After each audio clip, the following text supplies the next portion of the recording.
ರಾಜ್ಯ ರಾಜಕಾರಣದಲ್ಲಿ ಭಾರಿ ಹೈ ವೋಲ್ಟೇಜ್ ಭೂಕಂಪ ಸಂಭವಿಸಿದೆ. ಮುಖ್ಯಮಂತ್ರಿಯಾಗಿ ಡಿಕೆ ಶಿವಕುಮಾರ್ ಅಧಿಕಾರ ವಹಿಸಿಕೊಂಡ ಖಾತೆ ಹಂಚಿಕೆ ಮಾಡಿದ ಬೆನ್ನಲ್ಲೇ ಕಾಂಗ್ರೆಸ್ ಸರ್ಕಾರದ ಮೊದಲ ವಿಕೆಟ್ ಪತನಗೊಂಡಿರುವಂತದ್ದು. ಸಚಿವ ಸ್ಥಾನಕ್ಕೆ ಹಿರಿಯ ನಾಯಕ ರಾಮಲಿಂಗಾರೆಡ್ಡಿ ಅಧಿಕೃತ ರಾಜೀನಾಮೆಯನ್ನ ನೀಡಿದ್ದಾರೆ. ನಾನು ಸಚಿವ ಸ್ಥಾನಕ್ಕೆ ಮಾತ್ರ ರಾಜೀನಾಮೆ ನೀಡಿದ್ದೇನೆ, ಶಾಸಕನಾಗಿ ಕಾಂಗ್ರೆಸ್ನಲ್ಲೇ ಮುಂದುವರಿತೇನೆ ಅಂತ ಹೇಳಿದ್ದಾರೆ ರಾಮಲಿಂಗಾರೆಡ್ಡಿ. ಅಸಮಾಧಾನದ ಅಸಲಿ ಕಾರಣ ಏನಂದ್ರೆ ಮಂತ್ರಿ ಸ್ಥಾನಕ್ಕೆ ಭಿಕ್ಷೆ ಬೇಡಿಲ್ಲ, ಬೆಂಗಳೂರು ಖಾತೆ ಕೊಡ್ತೀನಿ ಎಂದಿದ್ದ ಡಿಕೆಶಿ ಮಾತು ಒಪ್ಪಿದ್ದಕ್ಕೆ ತಪ್ಪಿದ್ದಕ್ಕೆ ಬೇಸರವನ್ನ ವ್ಯಕ್ತಪಡಿಸಿದ್ದಾರೆ. 53 ವರ್ಷಗಳಿಂದ ಕಾಂಗ್ರೆಸ್ನಲ್ಲಿದ್ದೇನೆ, ಪಕ್ಷ ಬಿಡುವ ಪ್ರಶ್ನೆಯೇ ಇಲ್ಲ. 8 ಬಾರಿಯ ಶಾಸಕ ರಾಮಲಿಂಗಾರೆಡ್ಡಿ. ಕೈ ನಾಯಕರಿಗೆ ಶಾಕ್, ಖಾತೆ ಹಂಚಿಕೆ ಬೆನ್ನಲ್ಲೇ ಸ್ಫೋಟಗೊಂಡ ಅತೃಪ್ತಿ. ರಾಹುಲ್ ಗಾಂಧಿ ರಾಜ್ಯಕ್ಕೆ ಬರುವ ಬೆನ್ನಲ್ಲೇ ಹೈಡ್ರಾಮಾ.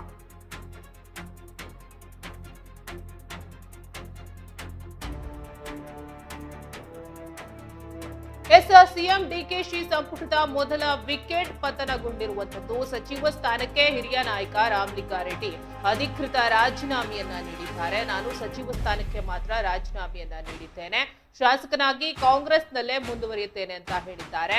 ಅಸಮಾಧಾನದ ಅಸಲಿ ಕಾರಣ ಮಂತ್ರಿ ಸ್ಥಾನಕ್ಕೆ ಭಿಕ್ಷೆ ಬೇಡಿಲ್ಲ, ಬೆಂಗಳೂರು ಖಾತೆ ಕೊಡ್ತೀನಿ ಎಂದಿದ್ದ ಡಿಕೆಶಿ ಮಾತು ತಪ್ಪಿದ್ದಕ್ಕೆ ಬೇಸರವನ್ನ ವ್ಯಕ್ತಪಡಿಸಿದ್ದಾರೆ. ಪಕ್ಷ ನಿಷ್ಠೆಯನ್ನ ತೋರಿದ್ದಾರೆ. 53 ವರ್ಷಗಳಿಂದ ಕಾಂಗ್ರೆಸ್ನಲ್ಲಿದ್ದೇನೆ, ಪಕ್ಷ ಬಿಡುವ ಪ್ರಶ್ನೆಯೇ ಇಲ್ಲ ಎಂದ 8 ಬಾರಿಯ ಶಾಸಕ ರಾಮಲಿಂಗಾರೆಡ್ಡಿ. ಕೈ ನಾಯಕರಿಗೆ ಶಾಕ್ ನೀಡಿರುವಂತದ್ದು. ಖಾತೆ ಹಂಚಿಕೆ ಬೆನ್ನಲ್ಲೇ ಸ್ಫೋಟಗೊಂಡ ಅತೃಪ್ತಿ. ರಾಹುಲ್ ಗಾಂಧಿ ರಾಜ್ಯಕ್ಕೆ ಬರುವ ಬೆನ್ನಲ್ಲೇ ಹೈಡ್ರಾಮಾ ಶುರುವಾಗಿದೆ. ರಾಜ್ಯ ರಾಜಕಾರಣದಲ್ಲಿ ಭಾರಿ ಹೈ ವೋಲ್ಟೇಜ್ ಭೂಕಂಪ ಸಂಭವಿಸಿದೆ ಅಂತಾನೆ ಹೇಳ್ಬೋದು. ಮುಖ್ಯಮಂತ್ರಿಯಾಗಿ ಡಿಕೆ ಶಿವಕುಮಾರ್ ಅಧಿಕಾರ ವಹಿಸಿಕೊಂಡು ಖಾತೆ ಹಂಚಿಕೆ ಮಾಡಿದ ಬೆನ್ನಲ್ಲೇ ಕಾಂಗ್ರೆಸ್ ಸರ್ಕಾರದ ಮೊದಲ ವಿಕೆಟ್ ಪತನಗೊಂಡಿರುವಂತದ್ದು. ಬೆಂಗಳೂರು ನಗರ ಅಭಿವೃದ್ಧಿ ಖಾತೆ ಕೈ ತಪ್ಪಿದ್ರಿಂದ ತೀವ್ರ ಅಸಮಾಧಾನಗೊಂಡಿರುವ ಹಿರಿಯ ನಾಯಕ ರಾಮಲಿಂಗಾರೆಡ್ಡಿ ಸಚಿವ ಸ್ಥಾನಕ್ಕೆ ಅಧಿಕೃತವಾಗಿ ರಾಜೀನಾಮೆಯನ್ನ ಘೋಷಿಸಿದ್ದಾರೆ. ಕೋರಮಂಗಲದ ಕಚೇರಿಯಲ್ಲಿ ಭರ್ಜರಿ ಜಂಟಿ ಸುದ್ದಿಗೋಷ್ಠಿ ನಡೆಸಿದ ಅವರು, ನನಗೆ ಜಲಸಂಪನ್ಮೂಲ ಇಲಾಖೆ ನೀಡಿದ್ದಕ್ಕೆ ಬೇಸರವಿಲ್ಲ, ಆದ್ರೆ ಡಿಕೆಶಿ ಅವರು ತಾವು ಸಿಎಂ ಆದಾಗ ಬೆಂಗಳೂರು ನಗರ ಅಭಿವೃದ್ಧಿ ಖಾತೆಯನ್ನ ನಿಮ್ಗೆ ನೀಡೋದಾಗಿ ಹಿಂದೆ ಸ್ವತಃ ಮಾತು ಕೊಟ್ಟಿದ್ರು, ಈಗ ಮಾತು ತಪ್ಪಿದ್ದಾರೆ ಅಂತ ಸತ್ಯ ಬಿಚ್ಚಿಟ್ಟಿದ್ದಾರೆ. ನಾನು 8ನೇ ಬಾರಿ ಶಾಸಕನಾಗಿದ್ದು ಯಾರ ಬಳಿಯೂ ಮಂತ್ರಿ ಸ್ಥಾನಕ್ಕಾಗಿ ಭಿಕ್ಷೆ ಬೇಡಿಲ್ಲ, ಸಚಿವ ಸ್ಥಾನ ತ್ಯಜಿಸಿದ್ರೂ ಪಕ್ಷ ಬಿಡಲ್ಲ, ಕಾಂಗ್ರೆಸ್ ಶಾಸಕನಾಗಿಯೇ ಮುಂದುವರಿತೇನೆ ಅಂತ ಸ್ಪಷ್ಟಪಡಿಸಿದ್ದಾರೆ. ಹೈಕಮಾಂಡ್ ನಾಯಕ ರಾಹುಲ್ ಗಾಂಧಿ ಬೆಂಗಳೂರಿಗೆ ಆಗಮಿಸುತ್ತಿರುವ ಹೊತ್ತಿನಲ್ಲೇ ನಡೆದಿರುವ ರೆಡ್ಡಿ ಅವರ ಈ ರಾಜೀನಾಮೆ ಅಸ್ತ್ರ ಕೈಪಾಳ್ಯದ ಆಂತರಿಕ ಭಿನ್ನಮತವನ್ನ ಸಂಪೂರ್ಣವಾಗಿ ಬೀದಿಗೆ ತಂದಿದೆ.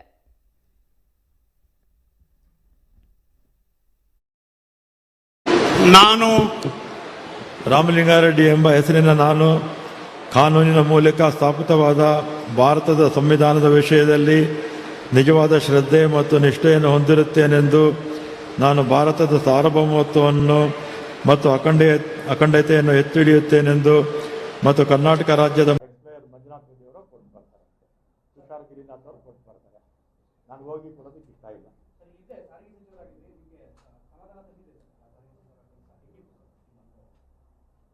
ಅದೆಲ್ಲ ಏನು ಮಾತಾಡಲ್ಲ. ಈಗ ಇವತ್ತು ಇಷ್ಟೇ. ಆಮೇಲೆ ನಾನು ಇದನ್ನ ಯಾಕೆ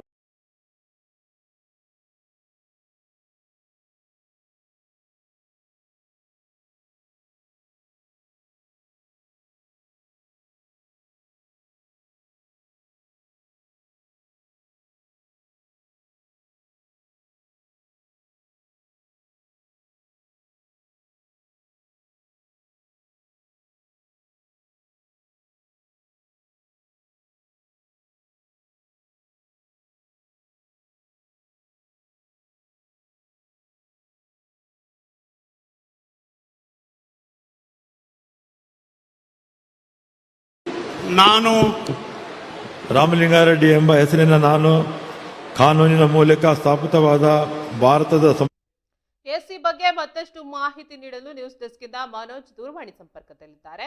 ಎಸ್ ಮನೋಜ್, ಏನಿದೆ ಇದ್ರ ಬಗ್ಗೆ ಹೆಚ್ಚಿನ ಮಾಹಿತಿ? ಸುರೇಖ, ಕರ್ನಾಟಕ ರಾಜಕಾರಣದಲ್ಲಿ ದೊಡ್ಡ ಸಂಚಲನಕ್ಕೆ ಕೂಡ ಕಾರಣವಾಗಿರುವ ಈ ಬೆಳವಣಿಗೆ ಇದು. ಮುಖ್ಯಮಂತ್ರಿ ಡಿ.ಕೆ. ಶಿವಕುಮಾರ್ ನೇತೃತ್ವದ ನೂತನ ಸಚಿವ ಸಂಪುಟ ಕೂಡ ರಚನೆಯಾಗಿ ಕೆಲವೇ ದಿನಗಳಾಗಿರುವಾಗಲೇ ಏನಂದ್ರೆ ಕಾಂಗ್ರೆಸ್ ಸರ್ಕಾರದೊಳಗೆ ಮೊದಲ ಅಸಮಾಧಾನ ಕೂಡ ಬಹಿರಂಗ ಸ್ಫೋಟಗೊಂಡಿದೆ ಅಂತ ಹೇಳ್ಬೋದು.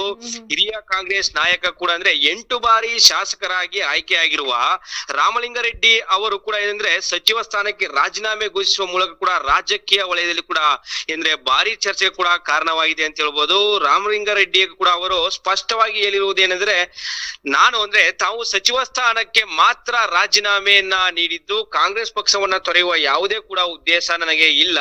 ಕಳೆದ 53 ವರ್ಷಗಳಿಂದ ಕಾಂಗ್ರೆಸ್ ಪಕ್ಷದಲ್ಲಿದ್ದೇನೆ, ಮುಂದೆಯೂ ಕಾಂಗ್ರೆಸ್ ಶಾಸಕನಾಗಿಯೇ ಮುಂದುವರಿಯುತ್ತೇನೆ ಎಂದು ಕೂಡ ಅವರು ಘೋಷಿಸಿದ್ದಾರೆ. ಆದರೂ ಅವರ ರಾಜೀನಾಮೆ ಹಿಂದೆ ಅಸಮಾಧಾನದ ಮೂಲ ಕಾರಣ ಇದೀಗ ಕಾಂಗ್ರೆಸ್ ವಲಯದಲ್ಲಿ ಕೂಡ ತೀವ್ರ ಚರ್ಚೆಯನ್ನ ಕೂಡ ಕಾರಣವಾಗಿದೆ ಅಂತ ಹೇಳ್ಬೋದು. ಸುರೇಖ, ಮಾಹಿತಿಗಳ ಪ್ರಕಾರ ಮುಖ್ಯಮಂತ್ರಿ ಡಿ.ಕೆ. ಶಿವಕುಮಾರ್ ಅವರ ಮುಖ್ಯಮಂತ್ರಿ ಆದ ಬಳಿಕ ಬೆಂಗಳೂರು ನಗರಾಭಿವೃದ್ಧಿ ಖಾತೆಯನ್ನ ಕೂಡ ನೀಡುವುದಾಗಿ ಹಿಂದೆ ಭರವಸೆಯನ್ನ ನೀಡಿದರು ಎಂಬುದು ಕೂಡ ರಾಮಲಿಂಗಾರೆಡ್ಡಿ ಅವರು ಕೂಡ ಆರೋಪವನ್ನ ಮಾಡಿದ್ದಾರೆ. ಆದ್ರೆ ಖಾತೆ ಹಂಚಿಕೆ ವೇಳೆ ಕೂಡ ಖಾತೆ ಏನಂದ್ರೆ ಕೈ ತಪ್ಪಿದ್ದು ಜಲಸಂಪನ್ಮೂಲ ಇಲಾಖೆಯನ್ನು ನೀಡಲಾಗಿದೆ ಎಂದ್ರೆ ಖಾತೆ ಕೈ ತಪ್ಪಿದ ವಿಚಾರವೇ ಅವರ ಅಸಮಾಧಾನಕ್ಕೆ ಕಾರಣವಾಗಿದೆ ಎನ್ನಲಾಗ್ತಿದೆ. ಆದ್ರೆ ಕೋರಮಂಗಲದಲ್ಲಿರುವ ತಮ್ಮ ಕಚೇರಿಯಲ್ಲಿ ಕೂಡ ನಡೆದ ಸುದ್ದಿಗೋಷ್ಠಿಯಲ್ಲಿ ಕೂಡ ಮಾತನಾಡಿದ ಅವರು ರಾಮಲಿಂಗಾರೆಡ್ಡಿ, ನಾನು ಯಾರ ಬಳಿಯೂ ಕೂಡ ಮಂತ್ರಿ ಸ್ಥಾನಕ್ಕಾಗಿ ಭಿಕ್ಷೆ ಬೇಡಿಲ್ಲ. ಜನರು ನನ್ನನ್ನ ಕೂಡ 8 ಬಾರಿ ಶಾಸಕರಾಗಿ ಆಯ್ಕೆ ಮಾಡಿದ್ದಾರೆ. ಗೌರವದ ವಿಚಾರದಲ್ಲಿ ರಾಜಿ ಆಗುವುದಿಲ್ಲ ಎಂದು ಕೂಡ ಭಾವನಾತ್ಮಕ ಕೂಡ ಪ್ರತಿಕ್ರಿಯೆಯನ್ನ ನೀಡಿದ್ದಾರೆ ರಾಮಲಿಂಗಾರೆಡ್ಡಿ.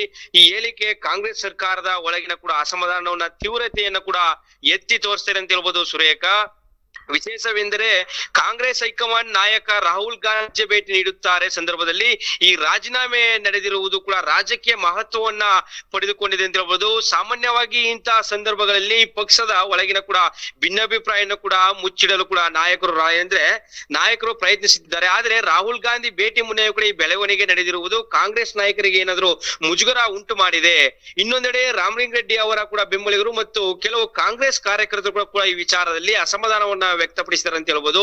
ಬೆಂಗಳೂರು ರಾಜಕಾರಣದಲ್ಲಿ ದೀರ್ಘಕಾಲದ ಪ್ರಭಾವ ಹೊಂದಿರುವ ನಾಯಕರೊಬ್ಬರನ್ನ ಕಡೆಗಣಿಸಲಾಗಿದೆ ಎಂಬ ಕೂಡ ಅಭಿಪ್ರಾಯ ಕೂಡ ಕೇಳಿ ಬರ್ತಾ ಇದೆ. ಇದರ ಪರಿಣಾಮವಾಗಿ ಮುಂದಿನ ದಿನಗಳಲ್ಲಿ ಕಾಂಗ್ರೆಸ್ ಪಕ್ಷದ ಏನಾದ್ರು ಸಂಘಟನೆ ಮತ್ತು ಸರ್ಕಾರದ ಕಾರ್ಯವೈಖರಿಗಳ ಮೇಲೂ ಕೂಡ ಬೀಳುವ ಸಾಧ್ಯತೆ ಇದೆಯಾ?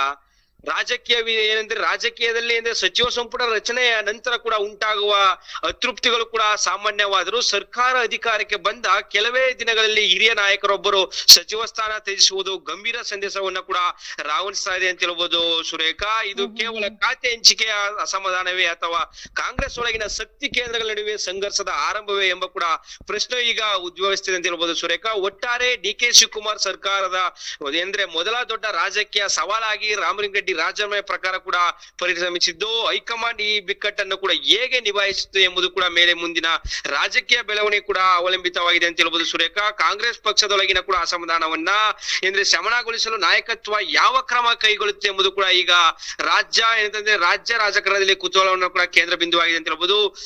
ಸಂಪುಟ ರಚನೆಯಾದ ಕೆಲವೇ ದಿನಗಳಲ್ಲಿ ಮೊದಲ ವಿಕೆಟ್ ಪತನ ಇದು ಕೇವಲ ಆರಂಭವೇ ಅಥವಾ ಕಾಂಗ್ರೆಸ್ ಸರ್ಕಾರಕ್ಕೆ ಮುನ್ನೆಚ್ಚರಿಕೆಯ ಗಂಟೆಯ ಮುಂದಿನ ಬೆಳವಣಿಗೆ ರಾಜ್ಯದ ಚಿತ್ತ ನಿಟ್ಟಿಗೆ ಯಾವ ತರ ಆಗುತ್ತೆ, ಯಾವ ತರ ರಾಮಲಿಂಗಾರೆಡ್ಡಿಯನ್ನ ಸಮನಗೊಳಿಸ್ತಾರ, ಏನಾಗುತ್ತೆ ಅಂತ ಕಾದು ನೋಡ್ಬೇಕಾಗಿದೆ. ಸುರೇಖ, ಎಸ್ ಮನೋಜ್, ಧನ್ಯವಾದ ನಿಮ್ಮೆಲ್ಲ ಮಾಹಿತಿಗಾಗಿ. ಎಸ್, ರಾಜ್ಯ ರಾಜಕಾರಣದಲ್ಲಿ ಭಾರಿ ಭೂಕಂಪ ಸಂಭವಿಸಿದಂತಾಗಿದೆ. ಏನು ಕಾಂಗ್ರೆಸ್ ಒಳ ವಿಚಾರಗಳಲ್ಲಿ ಮುಖ್ಯಮಂತ್ರಿಯಾಗಿ ಡಿ.ಕೆ. ಶಿವಕುಮಾರ್ ಅಧಿಕಾರ ವಹಿಸಿಕೊಂಡಿರೋ ಬೆನ್ನಲ್ಲೇ, ಖಾತೆ ಹಂಚಿಕೆ ಮಾಡಿರುವ ಬೆನ್ನಲ್ಲೇ ಕಾಂಗ್ರೆಸ್ ಸರ್ಕಾರದ ಮೊದಲ ವಿಕೆಟ್ ಪತನಗೊಂಡಿರುವಂತದ್ದು. ಏನು ರಾಮಲಿಂಗಾರೆಡ್ಡಿ ಅವರು ಸಚಿವ ಸ್ಥಾನಕ್ಕೆ ರಾಜೀನಾಮೆಯನ್ನ ನೀಡಿರುವಂತದ್ದು. ಬೆಂಗಳೂರು ನಗರಾಭಿವೃದ್ಧಿ ಖಾತೆ ಕೈ ತಪ್ಪಿದ್ರಿಂದ ತೀವ್ರ ಅಸಮಾಧಾನಗೊಂಡಿದ್ದ ಹಿರಿಯ ನಾಯಕ ರಾಮಲಿಂಗಾರೆಡ್ಡಿ ಸಚಿವ ಸ್ಥಾನಕ್ಕೆ ಅಧಿಕೃತವಾಗಿ ರಾಜೀನಾಮೆಯನ್ನ ನೀಡಿದ್ದಾರೆ. ಕೋರಮಂಗಲದ ಕಚೇರಿಯಲ್ಲಿ ಭರ್ಜರಿ ಜಂಟಿ ಸುದ್ದಿಗೋಷ್ಠಿ ನಡೆಸಿ ಮಾತನಾಡಿರೋ ಅವರು, ನನಗೆ ಜಲಸಂಪನ್ಮೂಲ ಇಲಾಖೆ ನೀಡಿದ್ದಕ್ಕೆ ಬೇಸರ ಇಲ್ಲ, ಆದ್ರೆ ಡಿ.ಕೆ.ಶಿ ಅವರು ತಾವು ಸಿಎಂ ಆದಾಗ ಬೆಂಗಳೂರು ನಗರಾಭಿವೃದ್ಧಿ ಖಾತೆಯನ್ನ ನಿಮ್ಗೆ ನೀಡೋದಾಗಿ ಈ ಹಿಂದೆ ಸ್ವತಃ ಮಾತು ಕೊಟ್ಟಿದ್ರು. ಈಗ ಮಾತು ತಪ್ಪಿದ್ದಾರೆ ಅಂತ ಸತ್ಯ ಬಾಯ್ಬಿಟ್ಟಿದ್ದಾರೆ. ನಾನು 8 ಬಾರಿ ಶಾಸಕನಾಗಿದ್ದು ಯಾರ ಬಳಿಯೂ ಮಂತ್ರಿ ಸ್ಥಾನಕ್ಕಾಗಿ ಭಿಕ್ಷೆ ಬೇಡಿಲ್ಲ, ಸಚಿವ ಸ್ಥಾನ ತ್ಯಜಿಸಿದ್ರು ಪಕ್ಷ ಬಿಡಲ್ಲ ಅಂತ ಪಕ್ಷ ನಿಷ್ಠೆಯನ್ನ ತೋರಿದ್ದಾರೆ. ಕಾಂಗ್ರೆಸ್ ಶಾಸಕನಾಗಿಯೇ ಮುಂದುವರಿಯುತ್ತೇನೆ ಅಂತ ಸ್ಪಷ್ಟಪಡಿಸಿದ್ರು. ಹೈಕಮಾಂಡ್ ನಾಯಕ ಏನು ಇತ್ತೀಚೆಗಷ್ಟೇ ರಾಹುಲ್ ಗಾಂಧಿ ಅವರು ಬೆಂಗಳೂರಿಗೆ ಆಗಮಿಸ್ತಾ ಇರೋ ಹೊತ್ತಿನಲ್ಲೇ ನಡೆದಿರುವ ರೆಡ್ಡಿ ಅವರ ಈ ರಾಜೀನಾಮೆ ಅಸ್ತ್ರ ಕೈ ಪಾಳೆಯದಲ್ಲಿ ಆಂತರಿಕ ಭಿನ್ನಮತವನ್ನ ಸಂಪೂರ್ಣವಾಗಿ ಬೀದಿಗೆ ತಂದಿದೆ ಅಂತಾನೆ ಹೇಳ್ಬೋದು.